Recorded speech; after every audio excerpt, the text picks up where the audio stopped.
And my X factor is Mallory. My X factor is Will Mallory. Because he is a dog. He is a bro. And you say who are we gonna get that play from? Do you remember the Mark Bavaro play against San Francisco when he carried about 50 San Francisco 49ers? I'm telling you, Will Mallory is going to hit a linebacker and then hit a corner and a safety, and that offense is going to get, whether it's a block or a catch, he's going to hurt somebody. And I think that's where I think our firepower is going to come from him, because he's that kid's. I did not know him like that until one game last year when he got hurt. Yeah. And this year. Well, and that's the thing with him as well, because, you know, in high school, for those who are watching and listening, Will Mallory was 6'5", 207. He ran like high hurdles in the 110. You know what I mean? He wasn't this 235, 240 beast like he is now. I mean, and yeah, just good weight. I mean, you just look, I mean, calves, thighs, arms, shoulder. Like, I mean, yeah, I know I'm talking about him like, you know, like a piece of meat, but like, dude is well put together. Like he could sell some jerseys. But the point is, this dude, and I saw a bunch of people talking about it on social media recently. Brevin Jordan was first team freshman All-American. Brevin Jordan's going to be 3 years in the first round or second round NFL draft pick. Brevin Jordan is that dude at tight end. But in the long term, Will Mallory's ceiling might be higher than Brevin Jordan. I said that. I think it's higher now. Because Will Mallory's 6'4", 235, and he's just growing into his, like, he has muscles now that he didn't have a year ago. You know what I mean? He's looking at his body like, yo, what is this? These shoulders, these biceps, these four, like what? Like he's like the Hulk the first time he got into Hulk mode, and it's just like, I can go smash stuff and it won't hurt. You know what I mean? Like, Will Mallory, you might be right, dog. Will Mallory's gonna be that dude. Like, honestly, you see that stretch catch, the layout catch in the end zone. I said he laid out against like 14 players. I don't know how he got that ball, but it was just like, oh, the one in Orlando. Yeah. Oh, that was so nasty. Yeah. And I'm also loving, and I picked on him so long. And I'm loving what Michael Irvin II is doing this year. I would let us see a 3 tight end set sometimes, get those guys on the field, because I mean, just in some different situations where you can get mismatched out of that. Yeah, I think that we're going to see that. Obviously, you know, you saw the mismatches when we're going 12, 1 back, 2 tights. But you can go with 3 tights and then, you know, put Brevin in the slot and put Will on the line and Michael Irvin second at fullback. You can move them around. You can, you know, because if you put them all in the huddle, you don't even know where guys are going to go. So who knows? But I mean, yeah, all 3 of those guys, especially with Irvin stepping up, where if one of those guys needs a breather or he gets dinged up for a play, and you put in 87 and you're not going to break down the talent base, you're going to leave, you know, another 2 great or pretty good college 2 tight ends out there. That's going to be a big thing. And I mean, that's definitely going to be helpful, but we got options at pretty much every position. Hey, and that's why I say I'm not. The first game of the season is going to be like, this is going to be crazy. I can't remember. What year do you remember being this excited? I mean, I wasn't excited going into Mark Richt, I promise you, because I didn't want him.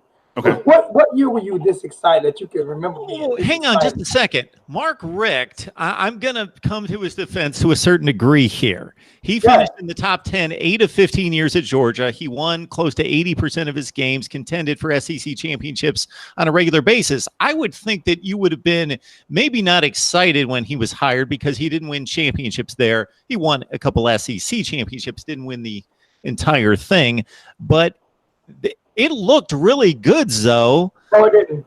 Winning, he was an underachiever. They go from not winning a bowl game for 11 seasons, I think is the number, to beating West Virginia, capping off that season in good style, 9-4. They had a really good recruiting year. Then they win 10 consecutive games. At some point, you had to feel good that, hey, we've got an established coach that has to be a top 10 or 12 coach in the nation, and he's put together 2 really good recruiting classes, and we're 19-4 in our last 23 games. Not one time. I looked at defense dominated every game. We won every game because of defense. We were 3 and out 90% of the doggone time. We won. We were. How are you almost number 1 in turnovers and almost dead last in points off of turnovers? How does that even equate? And that's what I'm looking at. He was horrible. He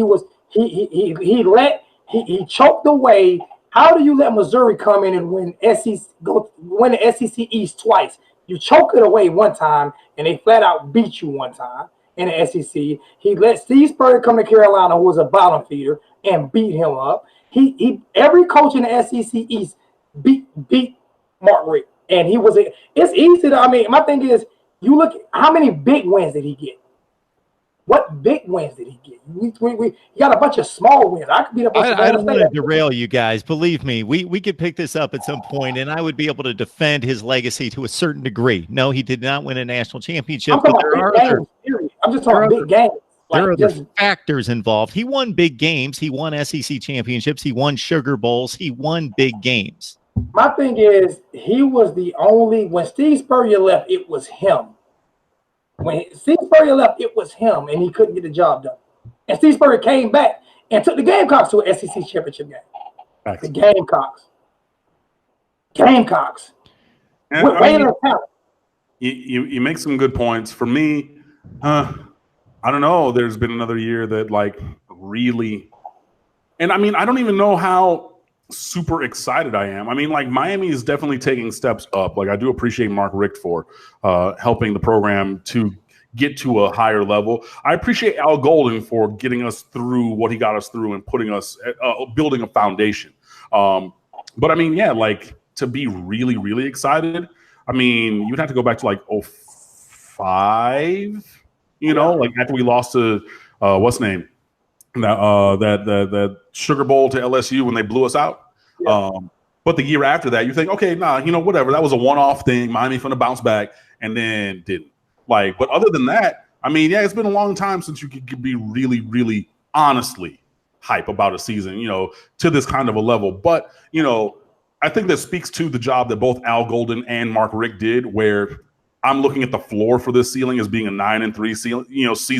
As the floor, as opposed to that being like above the ceiling for many, many years. I could say I want to give a shout out to Opalaka 74 for my rings he got. He's in the chat right now. Appreciate you, Opalaka. I was wondering where you got those. Opalaka 74 sent me all 5. I'll tell you what. I'm glad you mentioned Al Golden. Al Golden had one head coaching job, and that was at Temple. And he was there for, 3 years, right? Yep. If you look at Mark Richt and Al Golden, you look at them together. Al Golden was under sanctions the whole time. He was there, right? Yep. His rookie mistake was not firing Mark Northfield, right? Yep. Not firing Mark, because if you gave Al Golden and Manny Diaz, Al Golden may still have a job. He may. Manny Diaz. All right. So you gave Mark Richt Manny Diaz, and what did Mark Richt do with Manny Diaz? And he is supposed to be a better offensive mind, and that's my point. How can you have more talent than Al Golden? Al Golden recruited a number 8 recruiting class, if I'm not mistaken. 2012-13, yeah. Other sanctions. So you have more talent than Al Golden, way more. We have more scholarships than Al Golden, and Nevin Shapiro's over our head, and y'all are basically neck and neck at Miami. And how does that happen with a guy coming from Temple compared to a legacy guy coming from a legendary legacy coach, Hall of Fame coach coming from Georgia? Well, like I talked about with Mark Richt, man, the candle was burned on both ends. Like he had no more juice left. And I mean, to run a program like this, even at an advanced age, you got to have that energy. You got to be in it to win it. You got to be willing to do all the things, all the recruiting, all the social media, all the glad handing, everything that you got to do, all that time and energy you got to put in there. You got to be willing to do all of that. And it just became very clear that Mark Richt was not there energetically and willing to do those things. And I know that nobody asked him or required that he, fire offensive coaches, which is really saying that nobody told him he had to fire his son, but he knew what had to be done. And he didn't have whatever you want to call it. He didn't have that in him to do what needed to be done, because you probably had to get rid of, you would have to got rid of John Richt and Thomas Brown, because Thomas Brown was the named offensive coordinator. So you're not going to just demote him to being running backs coach by itself. Not just that, him and Ron Dugans, they were both named offensive. How do we have co-offensive coordinators? No. You had offensive coordinator who was Thomas Brown, and you had the passing game coordinator, Ron Dugans, which was basically just a line item on his thing where we could pay him more money. You know what I mean? But the offensive coordinator, the singular offensive coordinator on the team, was Thomas Brown. So to bring in OC, you got to get rid of him. And then OC is going to coach quarterbacks like Dan Enos. That means you got to get rid of your son or get him promoted elsewhere, which you didn't do. And then, I mean, if you're looking at all those things and you're like, yo, I don't know if Dugan's is going to want to stay because we did give him the bump before the state calling. So now I got to replace 3 coaches on the side. Now the offensive line is pretty terrible because the scheme we're doing. So our offensive coordinator going to want to bring in a new guy anyway. So now we got to replace, cereals also. So as soon as you start going down that rabbit hole of looking at one thing, you see, oh, damn, I got to do all this. I didn't think he was there for that, and that's why he left. And I mean, I think we're agreeing upon, just maybe saying it differently. But yeah, there were things that needed to be done that Mark Richt, for whatever reason, wasn't willing to, or able to do, and that's why he left. I'm looking at Mark. I'm looking at Mark in the background. I know he's just chilling. I just said in the live chat, my channel's been hijacked, but I love it.